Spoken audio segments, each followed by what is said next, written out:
Assalamualaikum warahmatullahi wabarakatuh. Perkenalkan, nama saya Muhammad Fauzan Marhamang dari kelas 12 MIPA 3 nomor urut 17. Kali ini saya akan membawa materi teori atom. Berikut adalah beberapa penjelasan singkatnya. Atom berasal dari kata A yang berarti tidak dan tomos yang berarti dipotong-potong, sehingga dapat disimpulkan bahwa atom adalah tidak dipotong-potong. Pengertian ini didasarkan pada penemuan pertama teori atom oleh John Dalton.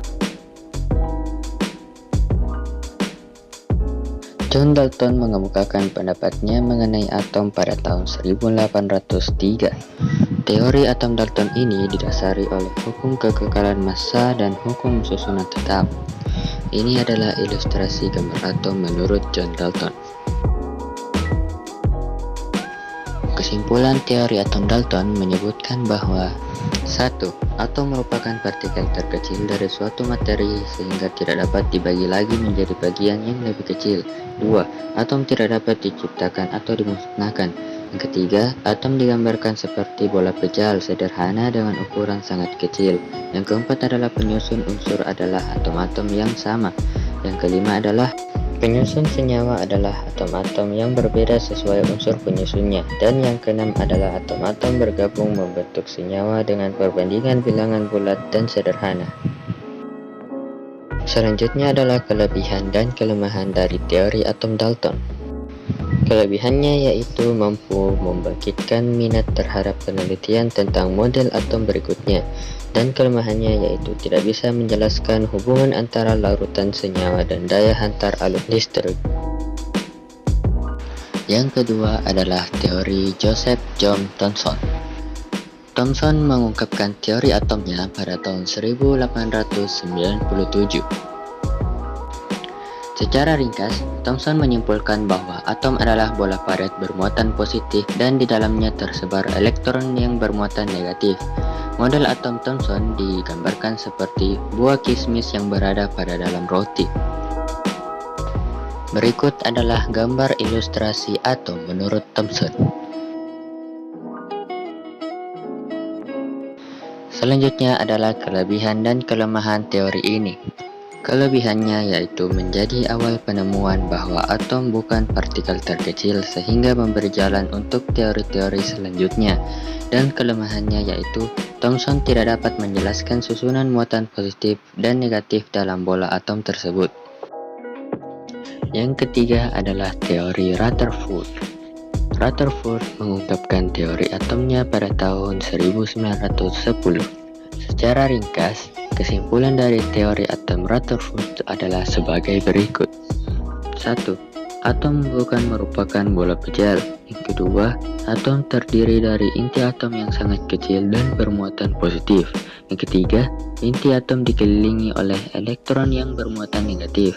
Yang keempat, di dalam inti atom juga terdapat partikel netral yang berfungsi mengikat partikel-partikel positif agar tidak saling tolak-menolak. Inilah ilustrasi atom menurut Rutherford.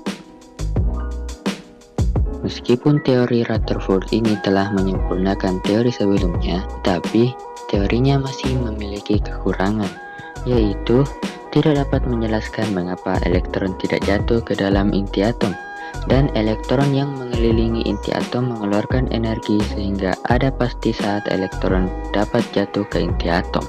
Sedangkan kelebihannya yaitu mampu mengemukakan ide mengenai inti atom untuk pertama kalinya. Yang keempat adalah teori Niels Bohr. Teori ini dikemukakan pada tahun 1913.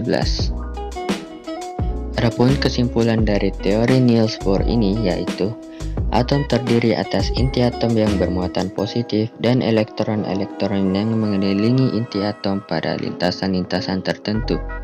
Lintasan-lintasan tersebut disebut kulit elektron atau tingkat energi. Tingkat energi paling rendah terdapat pada kulit elektron yang terletak paling dalam, sedangkan tingkat energi paling besar terletak pada kulit elektron yang paling luar. Semakin jauh dari inti atom atau semakin besar nomor kulitnya, maka tingkat energinya akan semakin tinggi. Berikut adalah ilustrasi gambar atom menurut Niels Bohr.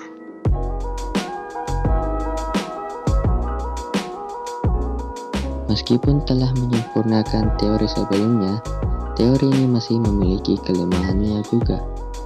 Tetapi sebelum itu, adapun kelebihan dari teori ini yaitu dapat menjelaskan kekurangan dari teori Rutherford dan dapat menjelaskan mengapa elektron tidak jatuh ke inti atom. Dan kelemahannya yaitu model atom ini tidak bisa menjelaskan spektrum warna dari atom berelektron banyak. Itulah tadi penjelasan dari keempat teori atom menurut 4 ilmuwan hebat. Dan teori atom yang digunakan saat ini adalah teori atom modern oleh Heisenberg yang dijelaskan pada kesempatan lain waktu. Sekian video dari saya, mohon maaf bila terdapat kekurangan atau kelebihan yang kurang berkenan dari kalian. Wabillahi taufiq wal hidayah. Assalamualaikum warahmatullahi wabarakatuh.